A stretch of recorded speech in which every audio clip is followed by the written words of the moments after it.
Conta um pouco, então, da sua vida, da sua trajetória.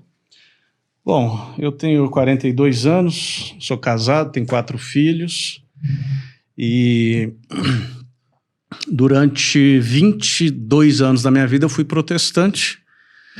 Mas você já foi em casa protestante? Você era católico? Não, eu num lar católico de IBGE. Ah, certo. Né? Quando ia o pesquisador do IBGE lá, a gente respondia que era católico. Católico, sei. Mas quando eu era criança, eu me lembro, Marcelo, que eu ia à igreja, eu ia à missa uma vez por ano, no aniversário de casamento da minha avó. Sempre que meus avós completavam bodas, eles pediam para os netos irem à missa. Aí a gente ia. Então, uma vez por ano eu ia. Os seus avós eram mais católicos. Eles eram. E eu fui batizado na Santa Igreja com 1 mês de vida, mas era só isso. Não fiz primeira comunhão. Né, nem crisma, muito né? menos crisma.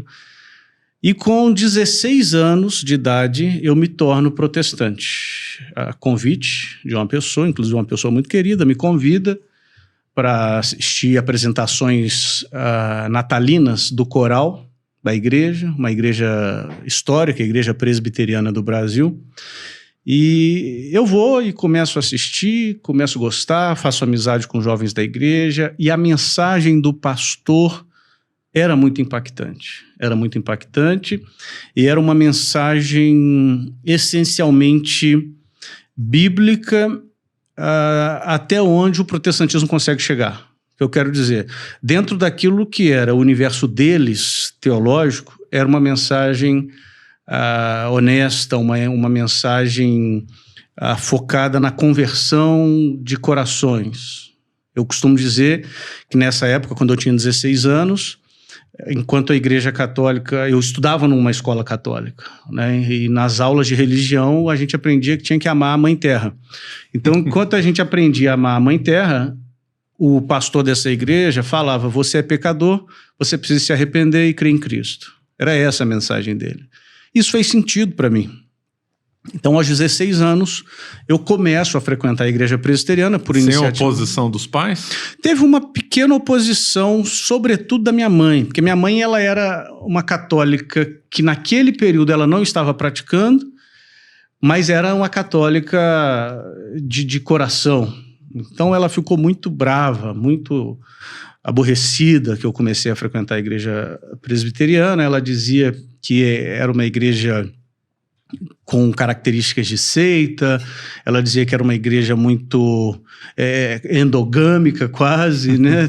Todo mundo só dentro ali do seu mundinho, voltado para dentro. Mas a minha resposta para ela foi, eu tinha 16 anos, eu falei: mãe, a senhora nunca me levou na igreja. A senhora nunca frequentou a igreja comigo. Agora eu quero ir na igreja presbiteriana, dá licença. E o meu pai falou: Denise, deixa o menino, ele vai encontrar o caminho dele, tem 16 anos só. Se ele quer ir na igreja, é melhor do que se ele tivesse ido para outros lugares.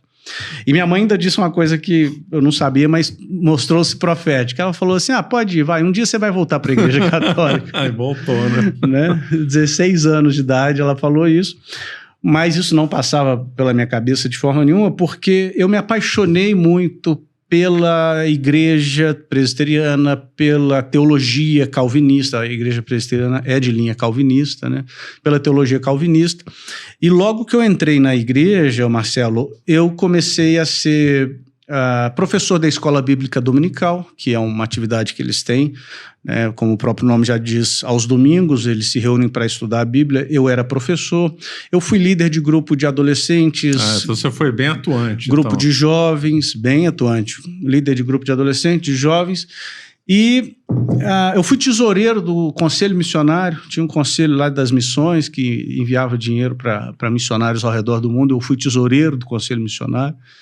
E tudo isso culminou com a minha decisão de ser pastor.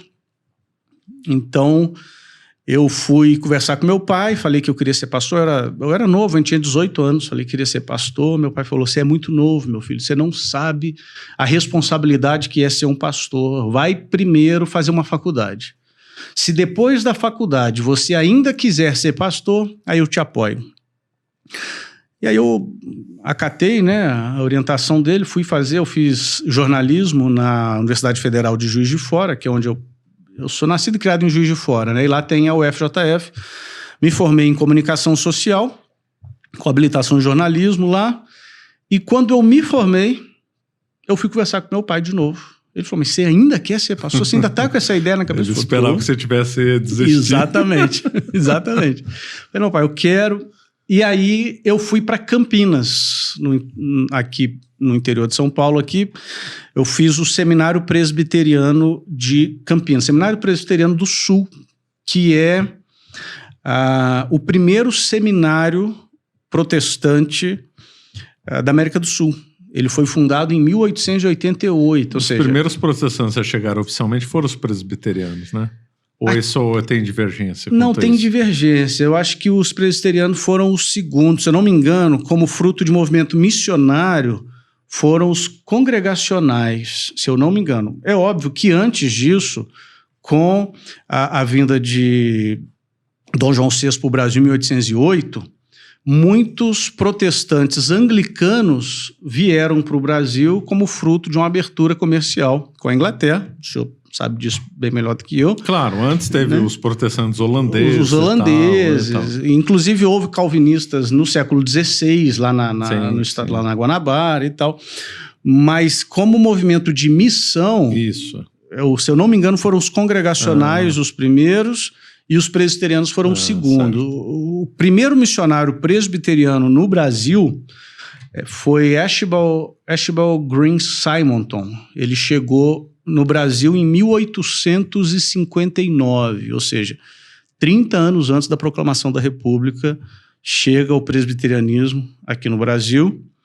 Esse seminário que eu cursei em São Paulo, em Campinas, foi fundado em 1888, um seminário teológico de bastante excelência acadêmica. Aliás, esse, de fato, foi o primeiro do Brasil, esse. Então. Foi. De linha protestante, foi. Se não me falha a memória, talvez até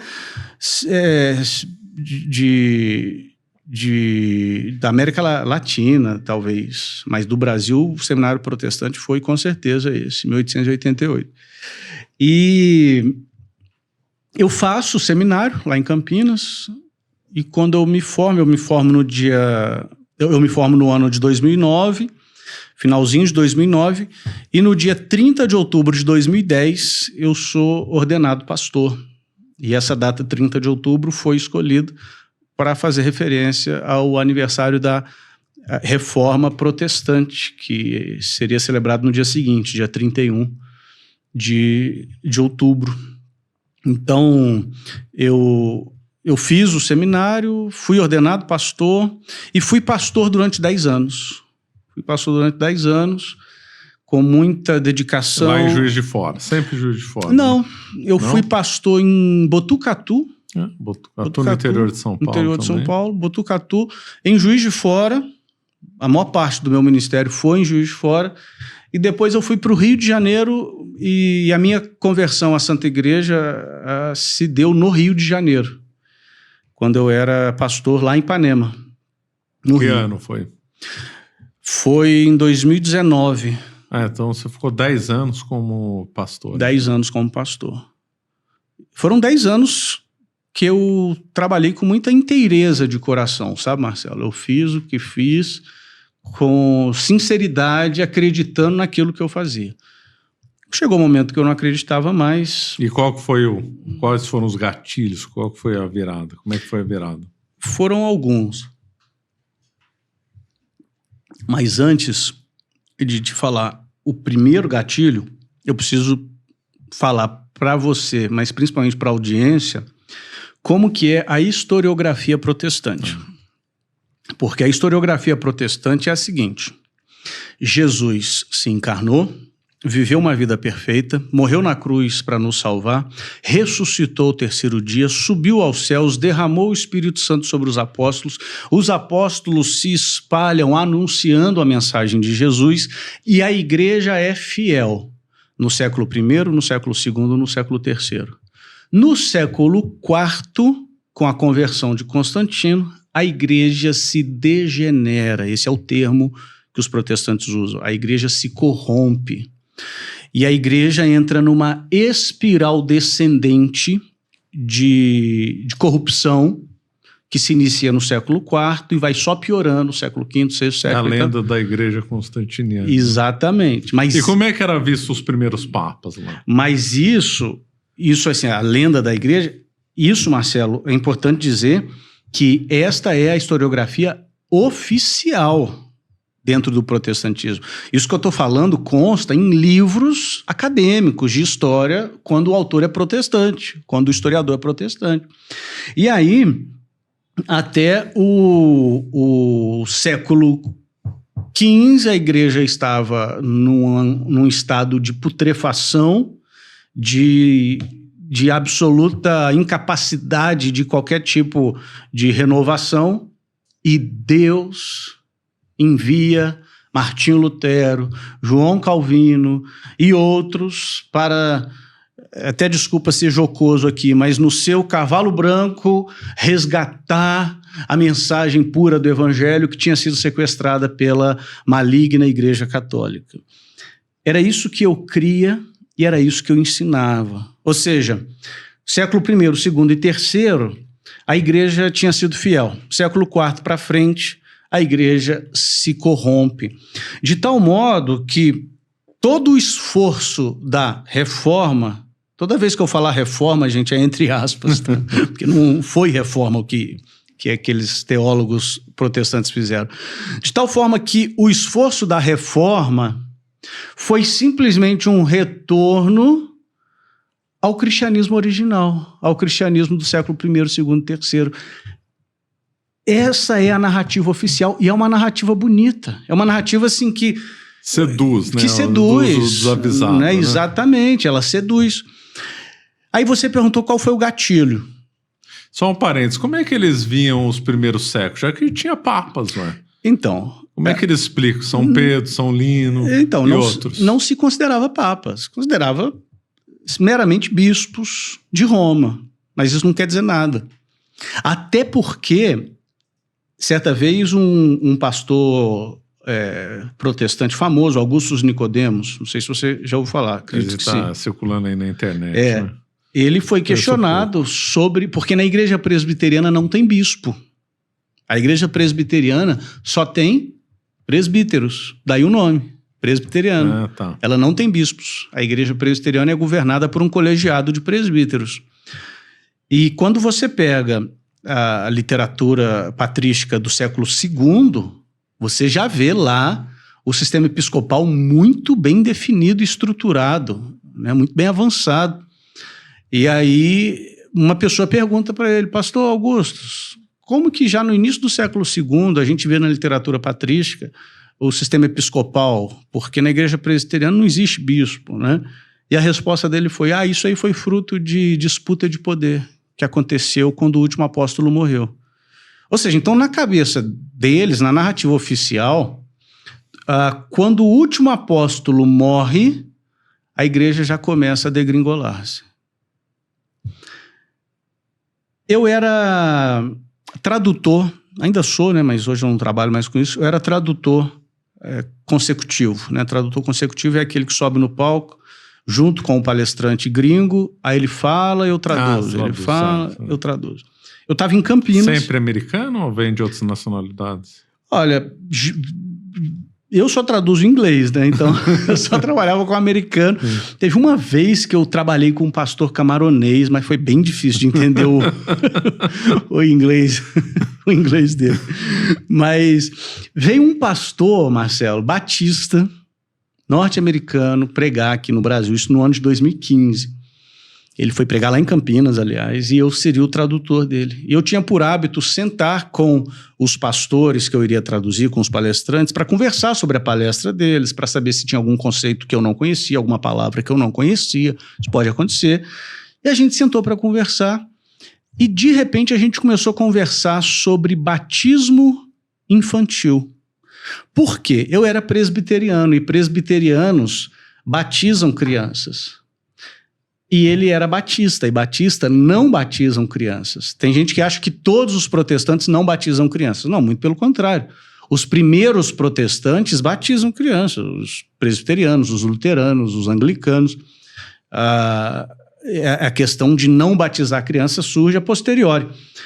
Hoje, a grande maioria dos protestantes não batizam, porque a grande maioria dos protestantes são ou batista ou pentecostal. Mas os primeiros batizavam. Enfim, a gente começou a debater sobre batismo infantil. E o debate começou a esquentar, e eu citava versículo bíblico daqui, ele citava versículo bíblico dali, e foi uma disputa até que eu lancei um argumento que eu achei que seria matador. Decisivo. Eu falei, há registros de batismo infantil em literatura patrística do século II. Isso é importante, porque é antes da degeneração de Constantino. Da grande suposta degeneração. Exatamente. E a resposta que ele me deu tirou o meu chão. Ele falou assim, tá certo, Eduardo, você está correto. Mas se você for usar o argumento da ancestralidade da prática para justificar a prática, então você vai ter que aceitar também imagens, devoção a Maria e oração pelos mortos. E você não aceita isso, ou aceita, meu amigo presbiteriano, e riu. E eu gaguejando respondi, não aceita. Então o fato disso já acontecer no século II não quer dizer nada, porque um monte de coisa já acontecia no século II que você não aceita, como por exemplo oração pelos mortos e devoção a Maria.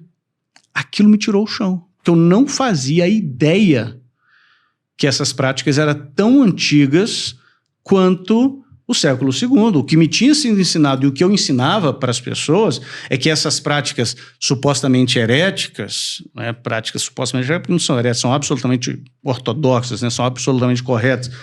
A ortodoxa no sentido de se crer naquilo que é correto. Essas práticas tais como oração pelos mortos, devoção a Maria, a crença na presença real de Cristo na Sagrada Eucaristia, o primado de Roma. Tá tudo antes já, né? Tudo isso me foi ensinado que isso foi degeneração depois de Constantino. E eu descubro que isso já existe no século II. E aí, Marcelo, das duas, uma. Ou a igreja sempre foi católica, ou a igreja teve uma degeneração brutal assim que o último apóstolo morreu. Eu não podia crer nisso. Eu não podia crer nisso porque a promessa do Cristo é que as portas do inferno não prevaleceriam. E outra, olha só que interessante, aquele argumento de Augusto Nicodemos falando sobre por que no segundo século já existem bispos. Talvez para outras denominações isso não seja importante, porque tem outras denominações protestantes que têm bispos, mas para a denominação protestante isso é importante. Para a presbiteriana. Para a presbiteriana isso é importante, porque isso aí é uma questão assim, de fé. O modelo de igreja deixado pelos apóstolos é o modelo de presbíteros, um colegiado de presbíteros governando a igreja local. O argumento dele foi que no segundo século já tem bispos como fruto de uma disputa de poder. Olha que interessante, João Calvino, no século XVI, inicia a igreja presbiteriana, né, a igreja de linha calvinista, obviamente. O nome presbiteriano foi oficialmente adotado na Escócia, com John Knox, mas o modelo já era de Calvino. Mas vamos pegar então John Knox na Escócia. Ele inicia a igreja presbiteriana no século XVI e até hoje, 500 anos depois, a igreja ainda é presbiteriana. A igreja ainda é governada por presbíteros. A igreja presbiteriana dos apóstolos do primeiro século não durou 10 anos, porque a morte de São João foi por volta do ano 100. E Santo Inácio de Antioquia escreve por volta do ano 110, falando sobre não façais nada sem o bispo. Onde está o bispo, aí está a igreja. Sigam o bispo assim como vocês seguem Jesus. Então, para mim, essa conversa com esse pastor Batista foi o primeiro gatilho. Interessante. Você deu lá uma luz, um ponto de interrogação, né? Lançou a dúvida. Exato. Naquela época não foi o bastante para me tornar católico, obviamente, até porque eu era muito anticatólico. mas me colocou numa jornada de investigação, né? Aí aconteceram outros gatilhos depois. Interessante. Quais são os pontos que a igreja presbiteriana, falando aqui igreja entre aspas, né, presbiteriana vê como negativo na igreja, além dos que você apontou? A igreja presbiteriana, ela vai dizer que o papado não existe. Bom, primeiro, isso aqui é uma coisa muito, muito importante. A igreja presbiteriana, ela é adepta de um princípio chamado sola scriptura, que é somente a Bíblia. A única autoridade infalível é a Bíblia. Então, tudo que a igreja presbiteriana vai dizer sobre a igreja católica, ela vai dizer assim, tal coisa não está na Bíblia. O problema é que o sola scriptura é uma impossibilidade lógica, porque um texto em si, por infalível que ele seja, e nós católicos cremos que a Bíblia é infalível, por infalível que ele seja, se ele não tiver um intérprete infalível, ele não vai fazer muita coisa. De modo que, quando eu digo sola Escritura, em outras palavras, eu estou dizendo sola minha interpretação da Escritura. Então, essa questão de dizer eu creio só na Bíblia, isso é uma impossibilidade. O sujeito ele vai se aproximar do texto bíblico com as suas lentes culturais, com suas lentes teológicas, com sua bagagem histórica. Isso, exatamente. Enfim, então, só deixar claro aqui para não parecer assim, a igreja presbiteriana é uma igreja que só crê na Bíblia. Negativo. A igreja presbiteriana tem os seus documentos de fé, os seus símbolos de fé, que são documentos teológicos que expressam o que eles creem, e tem também o seu magistério. Eu falo, toda igreja protestante tem seu magistério e sua tradição. Eles só não gostam de admitir, mas tem. Experimenta ir numa igreja presbiteriana e pregar que a predestinação não existe. Você nunca mais volta lá. Eles creem piamente na predestinação, quase que fatalista. Então, toda igreja, toda comunidade protestante tem também a sua tradição e o seu magistério, muito embora eles não admitam. Pois muito bem. Então, eles dizem aderir ao sola Escritura, né? A Bíblia é a única autoridade infalível e nada além dela pode ser... Como é que eles definem os livros da Bíblia? Porque esse é outro problema, né? Esse é um problema que me colocou em parafuso. Porque como é que decide? Quais livros? Exato. Quem decidiu quais livros são os canônicos? Exatamente. Eu me fiz essa pergunta e entrei em parafuso, porque eu dizia, tudo que eu preciso está na Bíblia. Até que me fizeram essa pergunta. Ok, mas quem disse que a lista de livros bíblicos é essa? Porque não está na Bíblia quais livros devem estar na Bíblia. A não ser no índice, né? Mas quem colocou foi o editor. Não foi o agiógrafo que colocou, né? Então, a resposta protestante, Marcelo, é uma resposta bem ideologizada, assim, é bem narrativa. A resposta protestante é a seguinte: a igreja cristã, não é a igreja católica, a igreja cristã sempre soube quais livros deveriam constar na Bíblia e quais não deveriam. A igreja não definiu o cânon, a igreja simplesmente recebeu dos apóstolos o cânon. Mentira. Mentira.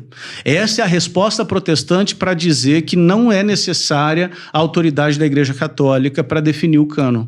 A igreja não definiu, a igreja só recebeu. Os cristãos sempre souberam o que era Escritura Sagrada e o que não era. Mentira.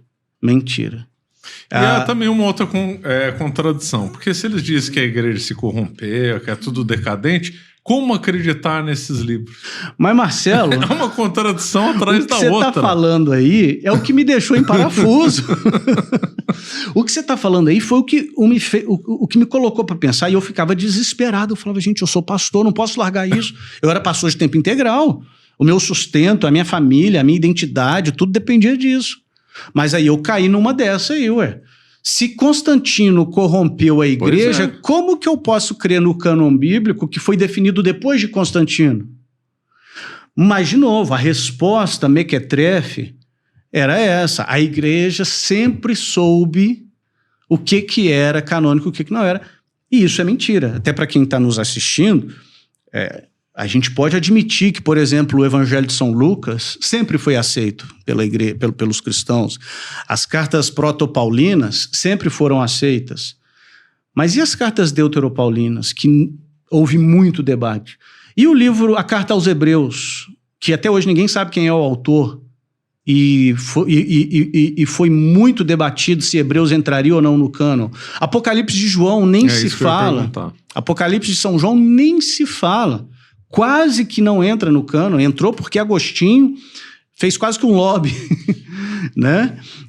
Que mais? Epístola de São Judas, segunda epístola de São Pedro, primeira, segunda e terceira João. Eu estou citando aqui uma série de livros que quase não entraram no cânon e entraram porque a Igreja Católica, reunida em concílios, definiram que esses livros eram canônicos, lógico, ouvindo a tradição. O que eles dizem em relação aos macabeus? Que a própria Bíblia... desculpa, então, depois você fala. A própria Bíblia, ela emerge da tradição. Foi ouvindo a tradição. Tem um livro de Santo Agostinho chamado De Doctrina Cristiana, sobre a doutrina cristã. E, se eu não me engano, no livro 2º, capítulo 5, ele fala sobre a formação do cânon. E ele fala, o cânon foi formado ouvindo a tradição das igrejas mais antigas, sobretudo aquelas que foram sede apostólica. Ou seja, o próprio cânon emerge da tradição. Aí ele coloca uma listagem de livros que é exatamente o mesmo cânon que a Igreja Católica tem hoje. Exatamente. Isso um livro de Santo Agostinho, do século V. Falando sobre... e eu disse, né, que esses livros quase não entraram. Apocalipse, Judas, 2 Pedro, enfim. E um monte de livro quase entrou. Epístola de São Clemente aos Coríntios. Alguns evangelhos gnósticos tinham inimigos da igreja infiltrados que queriam colocar. Mas outros escritos que nem eram gnósticos, nem eram nocivos. Por exemplo, a Epístola de Barnabé, a Pastor de Hermas, são livros bons para a nossa leitura, edificantes, mas não fazem parte do cânon de livros inspirados, do cânon sagrado. Ou seja, foi a Igreja Católica que definiu o cânon. Sem a Igreja Católica, nós não teríamos a Bíblia. Isso é tão certo quanto 2 mais 2 são 4. Isso é autoevidente. É autoevidente. E aí a Igreja Presbiteriana, você me perguntou o que a Igreja Presbiteriana rejeita no catolicismo. O Lutero fez uma Bíblia mitigada. Né? A Igreja Presbiteriana seguiu isso. Adotou a Bíblia... E como é que eles veem esses cortes do Lutero?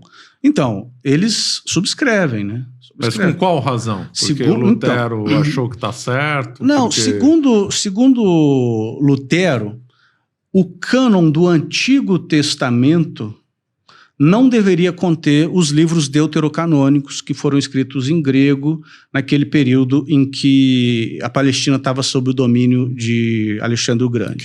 Que incluiu então os Macabeus. Tem, então. 1º e 2º Macabeus. São 7 livros que tem na Bíblia Católica que os protestantes retiraram. 1º e 2º Macabeus, Tobias, Judite, Eclesiástico, Sabedoria e Baruque.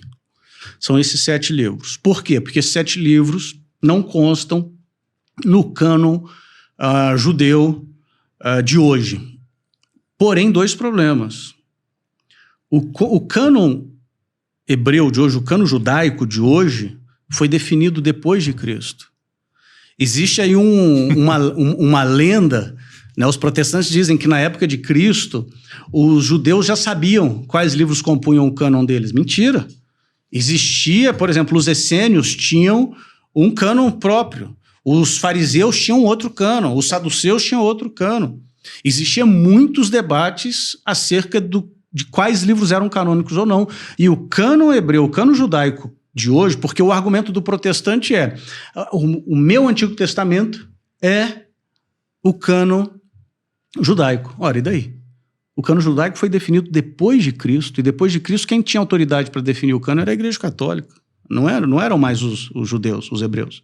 Então, a grande questão é que esses livros, 1º e 2º Macabeus, Judite, Tobias, etc., eles já faziam parte do corpo canônico que circulava na igreja primitiva e circulou nos primeiros anos, nos primeiros séculos da igreja, de tal modo que não é difícil você estar lendo Santo Agostinho, ou então vamos voltar um pouco mais, São Justino Marte, Santo Irineu de Lyon, e se deparar com citações de sabedoria, de eclesiástico. Por que eclesiástico tem esse nome? O nome em grego é Sirach, né? Por que tem esse nome eclesiástico? O livro da igreja.